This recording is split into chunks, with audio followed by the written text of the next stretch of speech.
या ठिकाणी साहित्यरत्न अण्णाभाऊ साठे यांच्या 101व्या जयंतीनिमित्त जे व्याख्यानमालांची जी शृंखला सुरू आहे, या व्याख्यानमालेच्या शृंखलेमध्ये आजचं जे पुष्प आहे, या पुष्पामध्ये संयोजकांनी आयोजकांनी इथे मला संधी दिलेली आहे. आपल्या या व्याख्यानाला आज आपण सुरुवात करत आहोत. आपला विषय आहे साहित्यरत्न अण्णाभाऊ साठे यांचं लेखन आणि मानवता. हा विषय घेऊन हे व्याख्यान इथे सुरू करत आहोत. तत्पूर्वी या महापुरुषाच्या, या महामानवाच्या विचाराची, कार्याची जी धारा आहे ही घेऊन चालणारे हे जे संयोजक आयोजक आहेत, साहित्यरत्न अण्णाभाऊ साठे मध्यवर्ती जयंती उत्सव समिती सोलापूर, संस्थापक माजी राज्यमंत्री उत्तमरावजी प्रकाशजी खंदारे साहेब, सामाजिक कार्यकर्ते मातंग समाज अध्यक्ष सोलापूर माननीय युवराजजी पवार साहेब, संयोजक तथा लहुजी प्रतिष्ठान संस्थापक विकीजी पवार सर व आमचे मित्र ॲडव्होकेट श्रीजी कांबळे साहेब यांच्या माध्यमातून आपल्या या विषयाला सुरुवात करताना आवाज येतोय माझा? आवाज येतोय? सुरू झालंय का?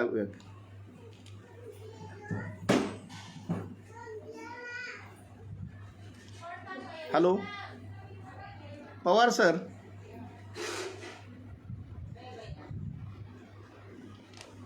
पवार सर आवाज येतोय का?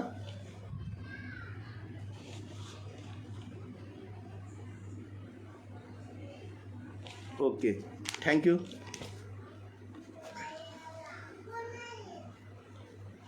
लोकशाहीर साहित्यरत्न अण्णाभाऊ साठे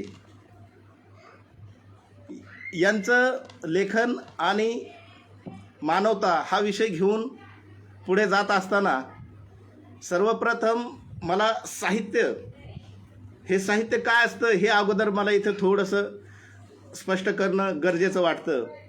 साहित्याच्या जो साहित्य म्हणून जो त्याला आपण जे शब्द दिलेला आहे साहित्य, त्याची सुरुवात स आणि साने सुरू होते. स म्हणजे सकारात्मक आणि सर्वांसाठी आणि समाजासाठी आणि त्या समाजाच्या हितावह निर्माण केलेलं जे लेखन आहे, मग त्याच्यामध्ये ज्या सर्व साहित्याच्या विधा येतात, त्या सर्व विधांमध्ये जे काही लेखन होणार आहे, जे काही साहित्य रचलं जाणार आहे, ते सर्वसमावेशक समाजासाठी आणि त्या समाजाच्या हितावह ते लेखन झालं पाहिजे, असा त्या साहित्याचा अर्थ होतो. दुसरी गोष्ट, आपण जी मानवता ही कन्सेप्ट घेऊन आता हे जे आपलं व्याख्यान आहे, मानवता काय आहे तर एक माणूस, दुसरा माणूस आणि हे सर्व जे मानव प्राणी जे या समाजामध्ये, या भूतलावरती जे जन्माला आलेले आहेत, या सर्व मानवाने, एका मानवाने दुसऱ्या मानवाशी कसं राहिलं पाहिजे, कसं जगलं पाहिजे, कसं वागलं पाहिजे, त्या आपल्याला वागताना जगताना आपण इतरांचं सुख दुःख, त्याच्या वेदना संवेदना जाणून घेऊन त्याच्या लोकमंगलासाठी, त्याच्या लोककल्याणासाठी आपलं जगणं आणि वागणं असलं पाहिजे. कारण या 84,000 जीवजंतूमध्ये माणूस हा पण एक प्राणी म्हणून जन्माला आलेला आहे. आणि मग हा माणूस, जो प्राणी म्हणून जन्माला आलेला माणूस आहे, याने जगताना आणि वागताना आपण एक मानव आहोत. दुसऱ्या मानवासोबत आपली मानवतेच्या दृष्टीने आपलं जीवन असलं पाहिजे. हे सगळं सांगण्याचा उद्देश हा आहे. कारण साहित्यरत्न अण्णाभाऊ साठेंच्या लेखनामध्ये मानवता कशी आलेली आहे हे आपल्याला इथे स्पष्ट करायचं आहे. आपल्या दलित साहित्यामध्ये, दलित लेखनामध्ये जर सर्वात प्रथम जर कोणी सुरुवात केलेली असेल तर मग ते डॉक्टर बाबासाहेब आंबेडकरांनी जे सांगितलं होतं की तुम्ही जे भोगलं आहे, तुम्ही जे जगलं आहे, ते तुम्ही संविधानाच्या आर्टिकल 19 नुसार अभिव्यक्ती स्वातंत्र्याचा उपयोग करून आपण जे भोगलंय, आपण जे जगलो आहोत ते आपण लिहिलं पाहिजे, सांगितलं पाहिजे. समाजाच्या समोर आणलं पाहिजे, त्याला वाणी दिली पाहिजे आणि मग ते दलित साहित्यातून ते सगळं प्रकट झालेलं आहे. आणि याची सुरुवात साहित्यरत्न अण्णाभाऊ साठेंच्या लेखनामध्ये आपल्याला झालेली दिसते. कशी तर साहित्यरत्न अण्णाभाऊ साठे, कारण यांच्या अगोदर साहित्यरत्न अण्णाभाऊ साठे असतील किंवा इतर दलित लेखक असतील, त्यांच्या अगोदरही इथं साहित्य लिहिलं जात होतं. त्यांच्या अगोदरही इथे साहित्याचे मोठे मोठे ग्रंथ लिहिले, मोठमोठे पुरस्कार मिळाले साहित्यिक म्हणून. परंतु त्यांच्या साहित्यामध्ये तळागाळातील दलित समाजातील मागास वर्गातून आलेल्या कुठल्याही घटकाचं कुठेही लेखन झालेलं नाही. आणि जरी झालेलं असेल तरी ते फक्त सहानुभूतीपूर्वक किंवा कुठेतरी तोंडी लावायला कुठेतरी उल्लेख आलेला आहे. परंतु जी बाबासाहेब आंबेडकरांची जी विद्रोही संकल्पना आहे, इथे मानव म्हणून जगताना आपल्याला जे एक माणूस म्हणून जगताना आपल्याला जे सगळं मिळालं पाहिजे, आपला जो हक्क आहे, जो नैसर्गिक हक्क आहे, जो निसर्ग प्रदत्त हक्क आहे, तो जर मिळत नसेल तर इथे विद्रोह केला पाहिजे. आणि तो विद्रोह जर मिळत असेल तर तो साहित्यरत्न अण्णाभाऊ साठेंच्या लेखनात मिळतोय आणि तो दलित साहित्यिकांच्या लेखनात मिळतोय. साहित्यरत्न अण्णाभाऊ साठेंची जर आपण फकीरा ही कादंबरी जर आपण पाहिली तर त्या फकीराचा जो नायक आहे, फकीराचा नायक फकीरा, परंतु त्या फकीराचे जे वडील आहेत रानोजी हे मातंग कुटुंबातील व्यक्ती, हा त्या गावासाठी, त्या वाटे गावासाठी ती व्यक्ती विचार करते की या गावामध्ये आपलं काहीतरी योगदान असलं पाहिजे, या गावामध्ये आपल्याला काहीतरी योगदान द्यायचं आहे. आणि या गावात आपल्याला योगदान देताना आपल्याला या गावात योगदान देण्यासाठी आपल्याला काय करता येईल या गावासाठी. आणि या गावासाठी करताना मग ते जेव्हा आपल्या सहकाऱ्यांशी, आपल्या सवंगड्यांसोबत जेव्हा चर्चा करतात तेव्हा त्यांच्या लक्षात येतं की इथे आपल्याला जत्रा केली पाहिजे. जत्रा करायची तर काय करायचं आहे तर जोगणी आणली पाहिजे. ती जोगणी खोताच्या गावात आहे, त्या खोताच्या गावातून ती जोगणी आणायचं म्हणजे तिथं आयऱ्या-गैऱ्याचं काम नाही. मग तुकाराम महाराज जसं म्हणतात की तिथं असावेत जातीचे, येरा गबाळाचं काम नाही. आणि मग ते रानोजी जे आहेत, ते रानोजी ती जोगणी आणण्यासाठी ते रानोजी तयार होतात आणि ते रानोजी ती जोगणी आणण्यासाठी तिथे जात आहेत. आणि ती जोगणी आणल्याच्या नंतर त्या वाटेगावच्या 2 कोस आतमध्ये आल्याच्या नंतर तो खोत हा चुकीच्या पद्धतीने जो काही नियम आहे तो नियम तोडून त्या 2 कोस आतमध्ये घुसून रानोजीची हत्या करतोय आणि रानोजीचं शिर घेऊन जातोय. आणि शिर घेऊन गेल्याच्या नंतर जेव्हा त्या वाटेगावात जेव्हा पाटलांना, तिथल्या पंतांना त्यांना समजतं की यानं चुकीच्या पद्धतीने केलंय, रानोजीने आपला जीव दिलाय गावासाठी. आणि मग ती सगळी पंचायत वगैरे बसून तो न्यायनिवाडा करून रानोजीचं शिर आणि ती जोगणी तिथे आणली जाते. आणि मग त्या गावाला तो त्या जत्रेचा आणि त्या संपूर्ण तो पुरस्काराचा मान मिळतोय तिथे. आणि तिथून त्या वाटेगावामध्ये ती जत्रेला सुरुवात होते. आणि मग तो मातंग समाजाचं काय आहे रानोजीच्या मनामध्ये काय आहे की जिथे आम्हाला ज्या गावामध्ये किंवा या समाज व्यवस्थेमध्ये जिथे आम्हाला कुठे स्थान नाही आहे, परंतु तिथे आम्हालाही काहीतरी दाखवायचं की आम्ही पण काय करू शकतो, आम्ही या गावासाठी काय करू शकतो हे दाखवण्यासाठी रानोजी आपल्या जीवाची बाजी लावतात, आपला जीव देत आहेत. आणि त्या गावाला संपूर्ण महाराष्ट्रामध्ये आणि संपूर्ण देशामध्ये त्या गावामध्येचं नाव घेऊन जात आहेत. आणि हे रानोजीला जीव गमावा लागतोय. रानोजीला जीव गमावल्याच्या नंतर मग पुढे ती परंपरा फकीराकडे येते. आणि फकीराकडे ती परंपरा आल्याच्या नंतर फकीरा ती जी जोगणी आहे किंवा ती जी जत्रेची जी काय परंपरा आहे ती राखतोय, तिचं संरक्षण करतोय. पाटलाला किंवा तिथल्या प्रस्थापितांना जेव्हा तिथे बाहुबलाची गरज आहे, जेव्हा तिथे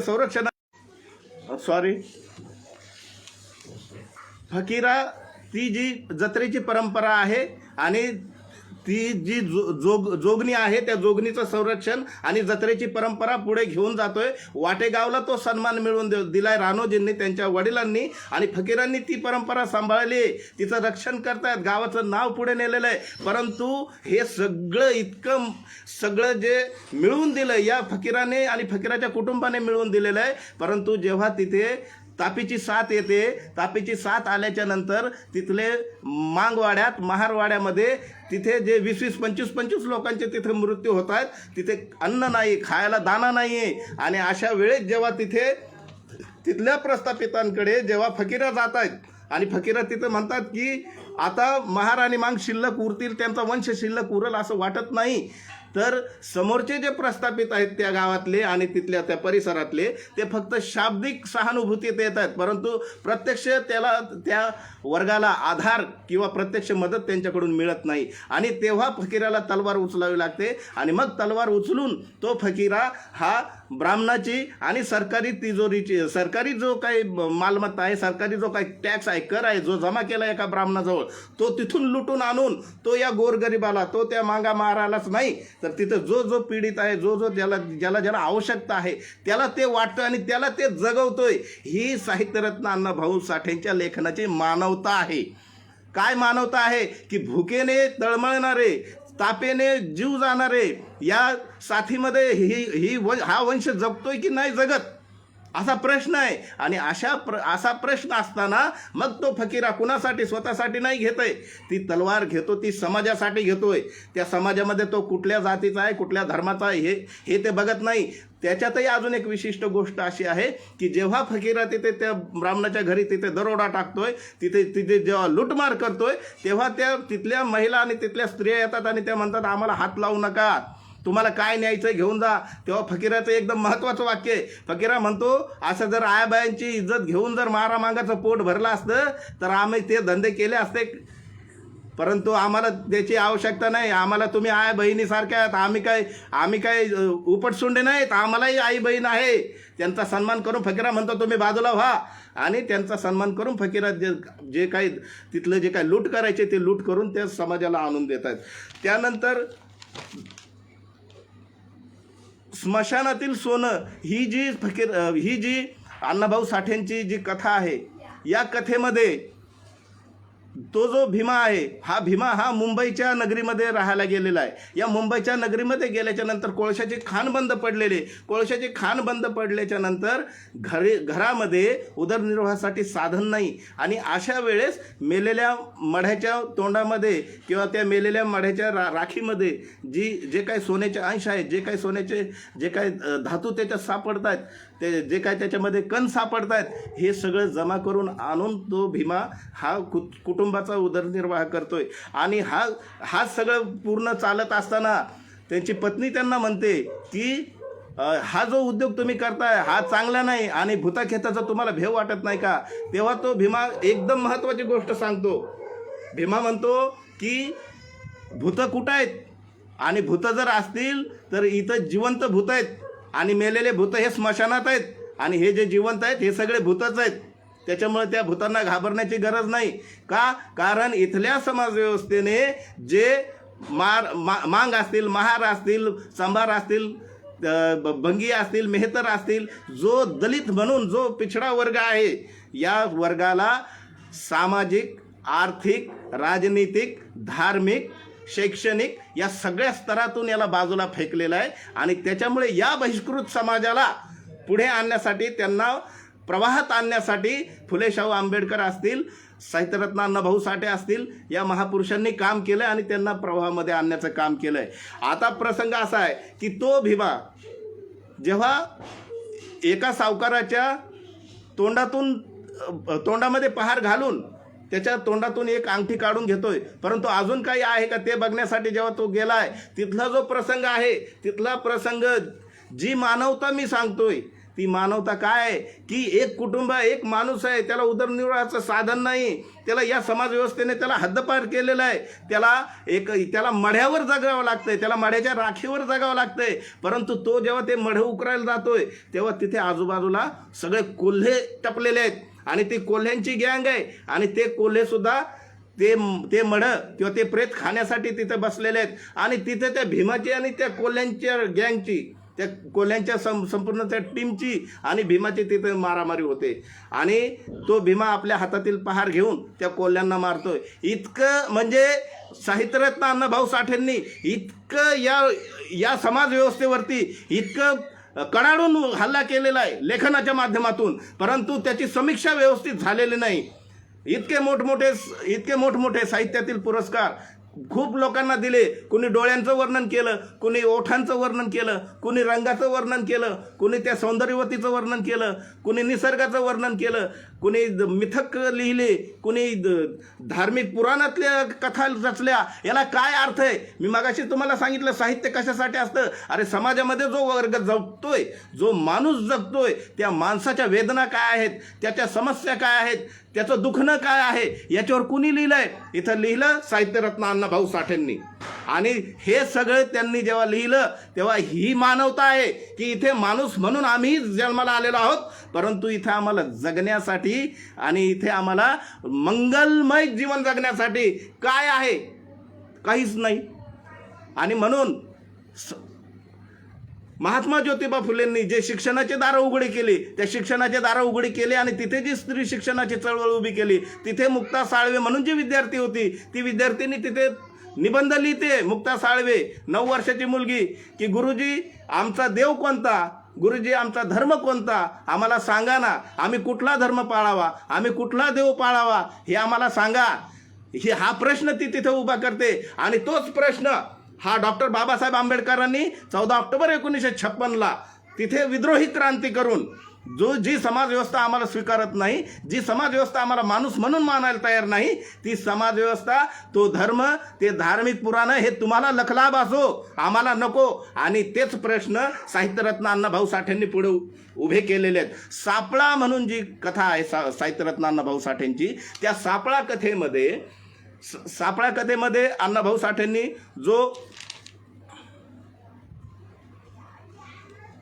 हरिबा महार तिथे उभा केलेला आहे. आणि त्या हरिबा महार जो आहे, तो हरिबा महार हा तिथलं त्या सापळा कथेमधले जे गाव आहे, चित्रित गाव, त्या गावातले जे देशमुख आहेत, पाटील आहेत, हे सगळे त्या मांगा महारांवरती बर्डन आणतात की तुम्ही जास्त शेफारलेत, तुम्ही जास्त हाताच्या बाहेर चालले, तुमची जास्तच अरेरावी चालू आहे, ते त्यांना दाबण्याचा प्रयत्न करतात. परंतु तिथला जो हरिबा महार आहे, तो हरिबा महार हा डॉक्टर बाबासाहेब आंबेडकर, साहित्यरत्न अण्णाभाऊ साठे यांच्या विचाराने प्रेरित होऊन तिथे चित्रित केलेला हरिबा महार आहे. आणि तो हरिबा महार हा त्या देशमुखाला आणि तिथल्या पाटलांना म्हणतो की हे तुमचे पडले झडलेले हे कामं आता आम्ही करणार नाही, हे मेलेले जनावरं आम्ही आता ओढणार नाही, कारण हे करूनही आमचा काही उद्धार होत नाही आणि कितीही तुमची सेवा केली तरी तुम्ही काय आम्हाला माणूस म्हणून स्वीकारायला तयार नाहीत.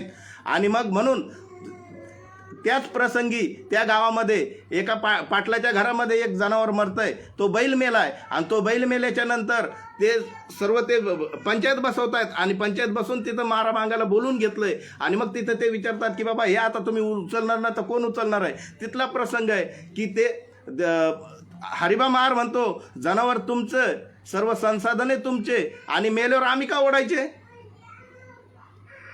ते मेल्यावर आम्ही का ओढायचे, हा प्रश्न त्यांनी उभा केला आहे. आणि मग तिथे ते देशमुख सांगतो की देवाने तुम्हाला महार केलंय, हे जनावर ओढायला महार केलंय तुम्हाला. मग तो हरिबा महार तिथं म्हणतोय कोणत्या देवाने बनवलंय आणि कोणत्या देवाने सांगितलं हा नियम, आणि कोण तो पाळणार आहे? आपली जनावरं आपण स्वतःच ओढावी, नाही तर जिथं दावणीला मेलीत तिथं दावणीलाच पुरावीत. तर हा जेव्हा तिथे विद्रोह तिथे लक्षात येतोय का, कारण त्यांच्यामध्येही स्वाभिमान जागरूक झालेला आहे. आणि अण्णाभाऊ साठे हे बाबासाहेब आंबेडकर आणि अण्णाभाऊ साठे हे समकालीन आहेत. हे दोन्ही महापुरुष समकालीन असल्यामुळे बाबासाहेबांच्या चळवळीचा, बाबासाहेबांच्या आंदोलनाचा, बाबासाहेबांच्या लेखनाचा हा अभ्यास हा साहित्यरत्न अण्णाभाऊ साठेंना होता आणि आहे. आणि म्हणून साहित्यरत्न अण्णाभाऊ साठेंच्या लेखनामध्ये जे पात्र येत आहेत, जे कथा येते, जे पात्र येत आहेत, जे प्रसंग येत आहेत, किंवा त्यांना जे उद्देश मांडायचे ते उद्देश हे बाबासाहेब आंबेडकरांनी जे मानवतेच्या दृष्टीने आणि स्वाभिमानाच्या आणि हक्काच्या दृष्टीने जे काही मांडलेलं आहे, जे आंदोलनातून व्यक्त केलेलं आहे, ते साहित्यरत्न अण्णाभाऊ साठेंनी आपल्या लेखनातून व्यक्त केलेलं आहे. आणि मग पुढे तो जो देशमुख आहे, सापळा कथेतील जो देशमुख आहे, पोलीस पाटील आहेत, ते मांगा महारांना वाळीत टाकतायत. आणि वाळीत टाकल्याच्या नंतर त्यांच्यासोबत कुठलाही व्यवहार करत नाहीत, त्यांना गावातून बाहेर काढून देत आहेत आणि त्यांच्यासोबत कुठला व्यवहार करणार नाही, त्यांना तिथं जगणं मुश्किल केलं आहे, त्यांचं पाणी बंद केलं आहे. आणि अशा वेळेस तो हरिबा महार हा तालुक्याला जाऊन तिथे त्यापूर्वी एक गोष्ट इथं सांगायची राहून गेली की तो जो बैल आहे, मेलेला बैल, हा जेव्हा महार मांग विद्रोह करतात, ते म्हणतात की आम्ही ओढणार नाही, तुमचं जनावर तुम्ही ओढा. तर शेवटी त्या गावाला, अर्ध्या गावाला तो बैल ओढत न्यावा लागतोय गाडीत टाकून, आणि अर्ध्या गावाला त्या बैलाची व्यवस्था करावी लागते. आणि मग त्यांना समजतंय की आपण काय करतोय, या लोकांचं महत्त्व काय आहे हे त्यांच्या लक्षात येत आहे. परंतु जातीय द्वेष आणि स्वतःचं जे श्रेष्ठत्व आहे ते कुणी सोडायला तयार नाही. परंतु त्यांनी महारा मांगाला वाळीत टाकलेलं आहे. आणि वाळीत टाकल्याच्या नंतर जो हरिबा महार आहे, त्या हरिबा महाराने तालुक्याला जाऊन तिकडचं एक तालुक्याच्या ठिकाणी एका पडित रानाची तिथे बोली चालू आहे, जे सरकारी माध्यमातून लिलाव लावून जे ते चरायला देणार आहेत, ते चरायला देणारी जी जागा आहे ते सगळं हरिबा महार हा तिथं जाऊन ते खरेदी करून घेतो, तेवढा एरिया 500 रुपये देऊन. कारण त्याची बोली 125, 150, 250 पासून चालू आहे. परंतु हरिबा महार हे 500 रुपयात त्याला खरेदी करून घेतोय. आणि 500 रुपयात खरेदी करून घेतल्याच्या नंतर सगळे जे महार आहेत, हे महार सगळे तिथे त्या ठिकाणी घेऊन जातो. आणि त्या ठिकाणी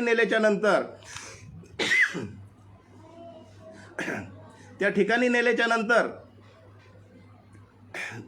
तिथे हे आपले जनावरं चारतात आणि तिथेच उदरनिर्वाहाचे साधनं उभे करून हे आपली प्रगती करतात. परंतु ही गोष्ट, आणि त्यानंतर त्या माळावरती देशमुखाचे जनावर तिथं चरायला आलेलं आहे. आणि देशमुखाचं जनावर चरायला आल्याच्या नंतर हरिबा महाराने ते जनावर ताब्यात घेतले. आणि ते जनावर ताब्यात घेऊन हरिबा महार हा देशमुखाकडे जातोय आणि देशमुखाला म्हणतो की मला कोंडवाडीची चावी द्या. तो म्हणतो कशासाठी? तर कोंडवाडीची चावी याच्यासाठी द्या की तुमचे जनावरं आमच्या माळावरती आले आणि आतापर्यंत तुम्ही आमचे जनावरं तुमच्या कोंडवाड्यामध्ये कोंडले आणि आम्हाला दंड लावला, परंतु आज तुमचे जनावरं आमच्या माळावरती आलेले आहेत. मग आता आम्हाला तुमचे जनावरं त्या कोंडवाड्यात टाकायचे आहेत. आणि मग देशमुख तिथं हतबल होतो. आणि मग देशमुख त्यांना म्हणतो, हरिबा महाराला देशमुख म्हणतोय की बाबा हे कुठपर्यंत चालायचं, हे संपलं पाहिजे, हे थांबलं पाहिजे. तुमच्याशिवाय गाव नाही आणि तुम्ही गावाला महत्त्वाचे आहात, तुमची आवश्यकता आहे. आणि तेव्हा मग देशमुखाला तिथे हरिबा महार एकदम महत्त्वाची गोष्ट म्हणतो की हरिबा महार सांगतो की इथे कुणी श्रेष्ठ नाही, कुणी उच्च नाही, कुणी नीच नाही, सगळे समान आहेत. तुम्ही आम्हाला माणूस म्हणून जगू द्या आणि तुम्ही माणूस म्हणून जगा. आणि तिथे त्या कथेचा शेवट होतो की आम्हालाही माणसं म्हणून जगू द्या. आणि हा जो विषय घेऊन आपण बोलतोय की साहित्यरत्न अण्णाभाऊ साठे यांना जरी तिथे विद्रोह जरी दाखवत असतील तरी पण माणूस म्हणून आम्हाला तुम्ही जगू द्या आणि माणूस म्हणून निसर्गाने जे आम्हाला प्रदान केलेले ते आम्हाला घेऊ द्या, ज्याच्यापासून तुमचं काही नुकसान नाही. हे या सापळा कथेचा इथे उद्देश स्पष्ट होतो. त्यानंतर निळूमांग म्हणून जी कथा आहे, त्या निळूमांग म्हणून कथेत जर आपण पाहिलं, हा जो निळूमांग आहे, हा निळूमांग एकदम सज्जन माणूस आहे. परंतु जसं वर्गीयांवरती खोट्या केसेस वगैरे करून जे काही त्यांना कसं उद्ध्वस्त करायचं हा जो प्रकार आहे, तसं त्या निळूमांगावरती 1-2 केसेस आहेत. परंतु तो निळूमांग तरी पण तो इमानदारीने पोट भरणारा एकदम सज्जन माणूस.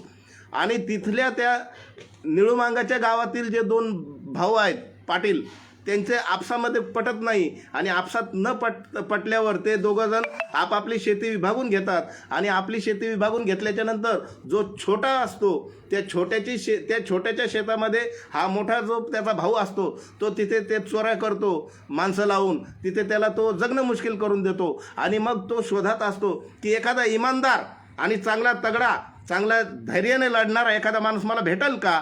आणि त्याची गाठ निळूमांगासोबत पडते. आणि मग तो निळूमांगाला म्हणतो की माझं शेत राखायला घेतो का. आणि हा जो निळूमांग आहे हा मोलमजुरी करून इमानदारीने पोट भरण्यासाठी उभा असतो. आणि तो निळूमांग ती शेती राखायला घेतो. परंतु तो जो मोठा भाऊ आहे, तो मोठा भाऊ तिथे षडयंत्र करतो, आपले माणसं लावतो आणि त्याला तिथे विविध प्रकारे त्याला त्रास देण्याचं काम करतो. परंतु निळूमांग हा त्याला ते सगळे षडयंत्र ओळखून घेतो. परंतु पुढे चालून त्या निळूमांगावरती हे आरोप लावतात की याने चोरी केली, यानेच शेतातले मका वगैरे विकून टाकली, यानेच आमचा मेंढा मारून यांनी खाल्लं, आणि अशा प्रकारे त्याच्यावरती खोटी केस करून त्याला पुन्हा जेलमध्ये टाकतात. आणि जेलमध्ये गेल्याच्या नंतर जेलमधून बाहेर आल्याच्या नंतर निळूमांग हे पूर्ण लक्षात ठेवतो, आणि लक्षात ठेवल्याच्या नंतर निळूमांग आता उदार झालेला आहे, आणि निळूमांग यांच्या या अन्यायाला आणि यांच्या या वागण्याला कंटाळलेला आहे. परंतु मग निळूमांग बाहेर आल्याच्या नंतर मग निळूमांग ज्या लोकांनी खोट्या साक्ष दिल्या होत्या, ज्यांनी त्याला निळूमांगाला अडकवण्याचा प्रयत्न केला होता, त्या लोकांचे घरदार उद्ध्वस्त करून जाळून टाकून त्यांच्याकडून अन्यायाचा बदला घेतो. आणि मग निळूमांगाची इतकी दहशत होते की त्या गावातच काय, परंतु त्या परिसरामध्ये त्या निळूमांग असेल किंवा त्याचा समाज असेल, कोणी त्याच्याकडे वाकड्या नजरेने बघत नाही. तर हा जो संदेश आहे, हा संदेश काय आहे? तर हा संदेश असा आहे की जसं बाबासाहेब म्हणतात की गुलामाला गुलामाची जाणीव करू द्या, तो बंड करून उठेल. आणि अन्याय करणाऱ्यापेक्षा अन्याय सहन करणारा जास्त गुन्हेगार असतो. आणि ही जी कन्सेप्ट आहे, ही कन्सेप्ट आणि हे विचार, हे बाबासाहेबांनी हे विचार जे मांडले, हे साहित्यरत्न अण्णाभाऊ साठेंच्या बाबासाहेबांच्या सुद्धा भेटी झालेल्या आहेत, याचे सुद्धा एव्हिडन्स आहेत, त्यांच्याही चर्चा झालेल्या आहेत. कारण हे दोन्ही महापुरुष हे समकालीन होते.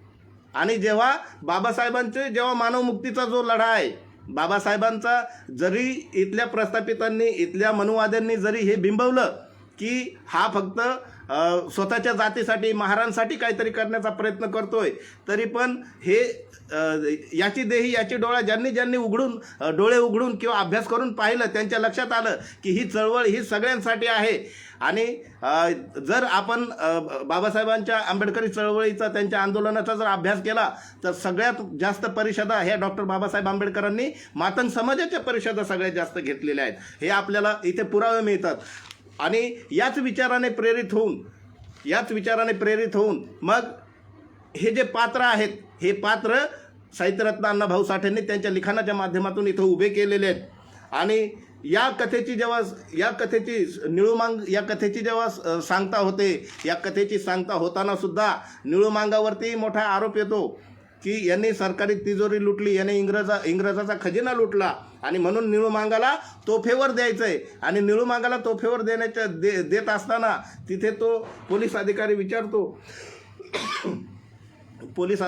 निळूमांगाला विचारतो की तुला काय सांगायचं आहे, काय बोलायचं आहे का, तुझी काही इच्छा आहे का? तर निळूमांग म्हणतो की मी काय सांगू आणि काय बोलू, आणि मी काही सांगितलं पण आणि मी बोललो पण, तुम्ही मानणार आहात का? कारण हे जे धन लुटलं, या धनामध्ये मी फक्त भागीदार होतो, परंतु तो काय प्रत्यक्ष मी लुटलं नाही, ती लूट ही फकीराने केलेली होती. आणि मग हे जेव्हा त्या अधिकाऱ्याच्या लक्षात येतील, मागासवर्गीयातील जे लोक आहेत त्यांना व्यवस्थित जगू न देण्याचा यांचा सगळं जे काही षडयंत्र आहे, जे सगळे यांचे जे कुटील कारस्थानं आहेत, हे सगळे हाणून पाडलेत. त्याच्यामुळे निळूमांगाला तिथे काही दुःख नाही मरणाचं. आणि म्हणून तो त्या कर्मचाऱ्याला म्हणतो की बघ, माझ्या आयुष्याची आणि माझ्या मरणाची किंमत काय लावली तर तोफाचे गोळा, आणि या सरकारी तोफ्याच्या गोळ्याची माझी मरणाची किंमत आहे. आणि तू पण असं कर ना काहीतरी, की स्वतःच्या स्वाभिमानासाठी काहीतरी कर आणि स्वतःच्या समाजासाठी काहीतरी कर. या व्यवस्थेचा गुलाम होऊन काय करतो? आणि शेवटी नंतर तो जो अधिकारी आहे, पोलीस अधिकाऱ्याच्या लक्षात येतं की ती जी लूट आहे, ती लूट फकीराने केलेली आहे, आणि याला निळूमांगाला इथं शिक्षा देऊन काही फायदा नाही आहे. मग तो पोलीस अधिकारी हा निळूमांगाला तिथं सोडून देतो. आणि सोडून दिल्याच्या नंतर तो निळूमांग तिथे खूप महत्त्वाची गोष्ट बोलतो की आता मी सरळ माणसासारखा जगल, आणि मला समाजालाही विनंती करतो की मला सरळ माणसासारखं जगू द्या. आपण सापळा पाहिले, आपण निळूमांग पाहिला, त्याच कथांचा शेवट हा अण्णाभाऊ साठेंनी काय केला आहे की आम्हीही माणसं आहोत, आम्हालाही माणसासारखं जगू द्या. आणि इतर त्यांचे जे पात्र आहेत, ते पात्र लुटमारही करत असतील, कुठून काही चोरूनही आणत असतील, परंतु त्यांनी घर भरलेलं नाही. त्यांनी जे पीडित आहेत, शोषित आहेत, जे दुःखे आहेत, जो उपाशी आहे, जो भुकेला आहे, त्यांना ते वाटण्याचं काम केलं आहे, त्यांना ते देण्याचं काम केलं आहे.